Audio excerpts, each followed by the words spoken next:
Welcome to you all. In this session, we are going to discuss about the ITIL management practices. In these general management practices, there are different types of management practices, IT management practices. So, in these practices, first one is general management practice. Second one, service management practices.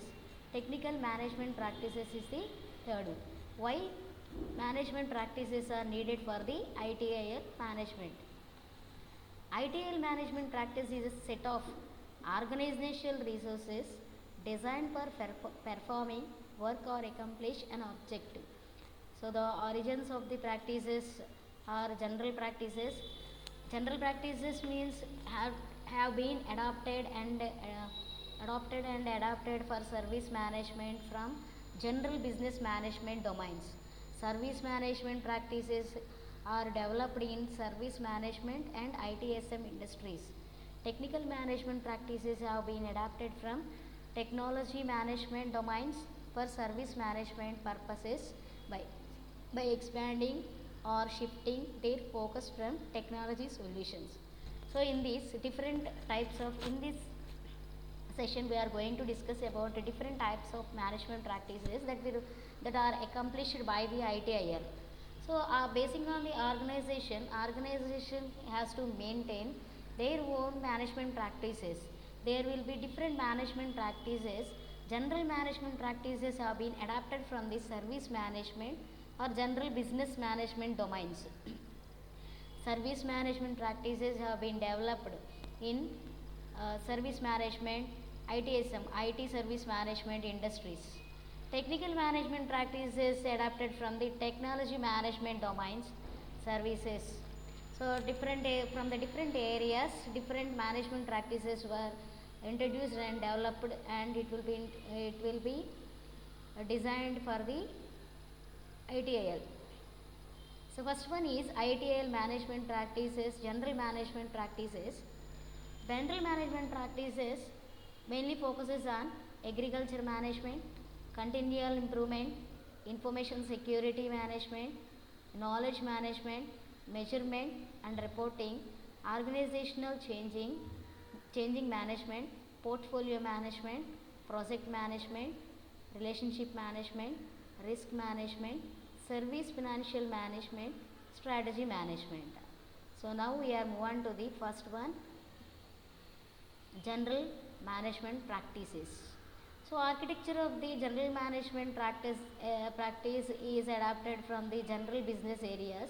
So elements are interrelated, enabling an organization to effectively achieve its current and future objectives.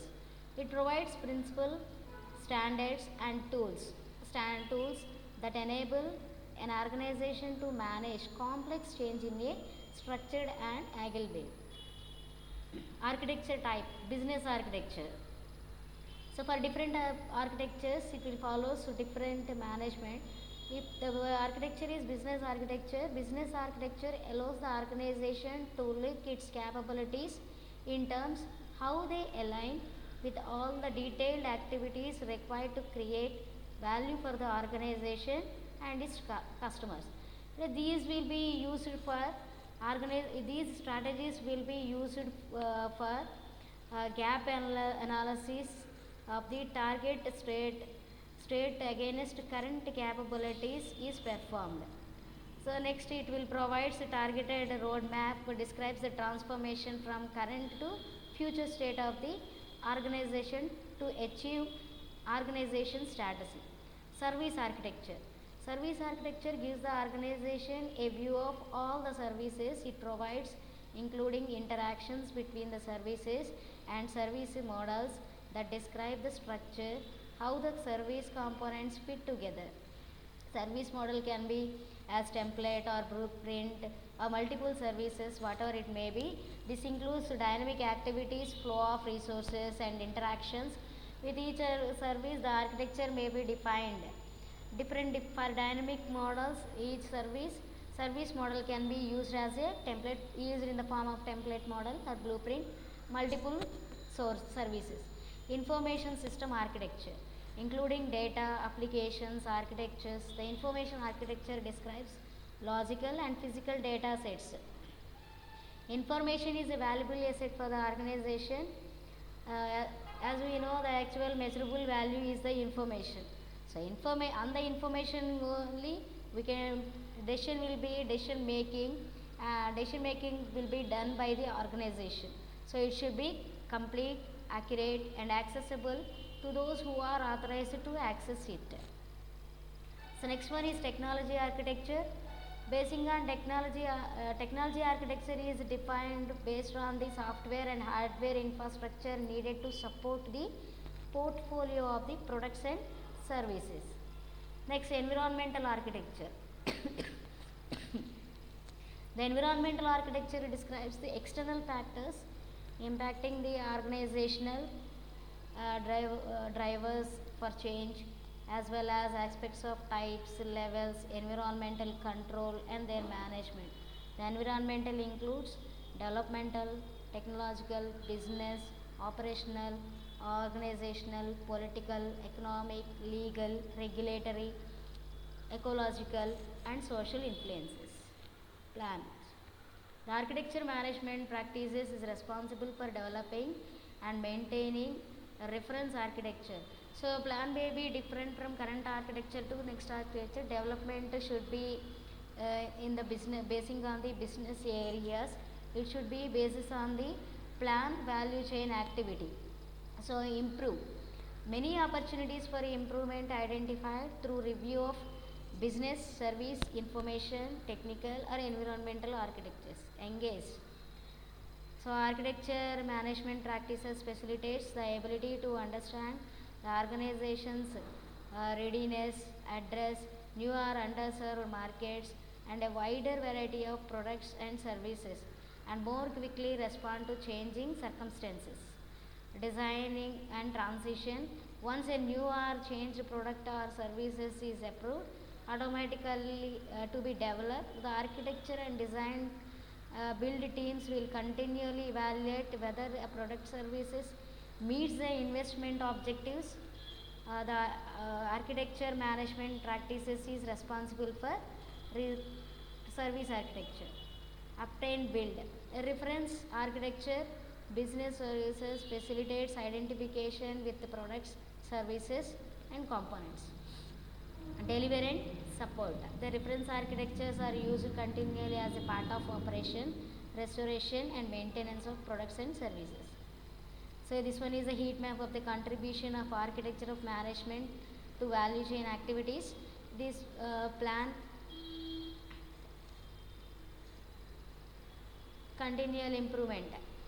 Continual improvement means key activities of continual improvement. Organization practices services with changing business needs through ongoing improvement of products, services and practices. So in this, key activities included with the continual improvement are encouraging continual improvement across the organization, securing time and budget, identifying and logging improvement, assessing and prioritizing improvement, making business cases for improvement, planning and implementation, and measuring, evaluating improvement, coordinating improvement activities.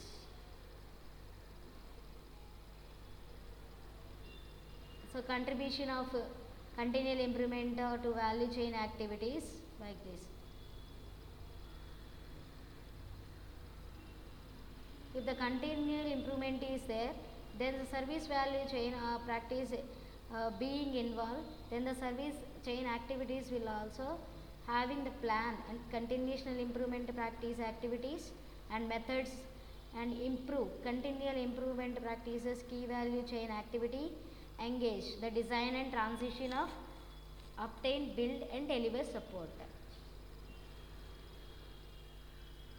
Information security management practices most widely used for businesses. Confidentiality integrity is the most important concept for the business areas. So understanding and management risk in confidentiality, integrity and availability of information, as well as aspects of information security, such as authentication. All these are included with this key message. Prevention means ensuring that security incidents don't occur. Detection means if detecting rapidly that can be prevented or not. That means rapidly and reliably detecting. Correction, recovering from incidents.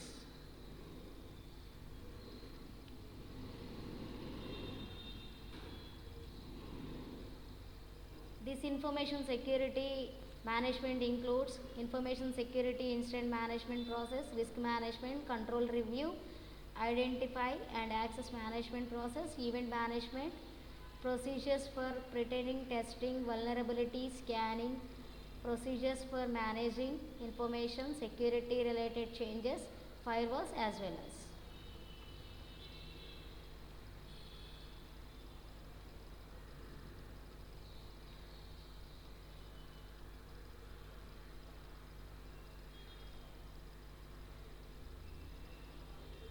So key activities of the organizational change management are creation of sense of urgency, and it helps to deliver clear and relevant objectives, willing participants, and stakeholder management, strong and committed participants, sponsor management, strong and committed leaderships, and communication willing to prepared participants, empowerment, prepared participants, resistance management, and reinforcement management.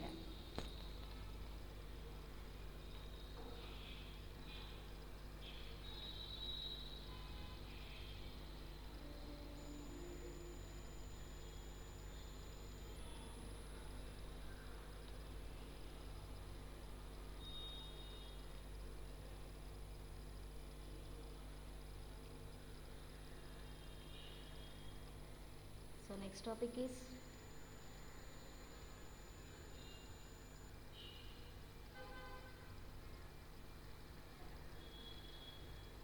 service management practices.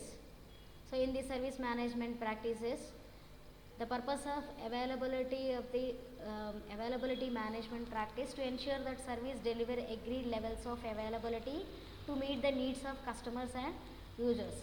So it should be negotiating or agreeing achievable targets for availability, designing infrastructure and applications can deliver required availability levels, or ensuring that services and components are able to collect the data required to measure availability, monitoring, analyzing and reporting on availability, planning improvements to availability.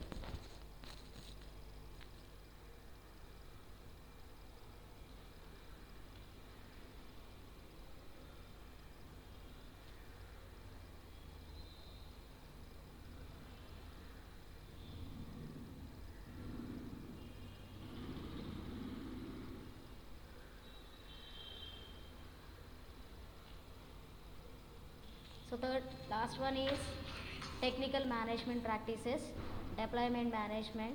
So purpose of the deployment management practices is to move new or change hardware, software, documentation process or any other component to live environments, the components to their environments for testing and strategic.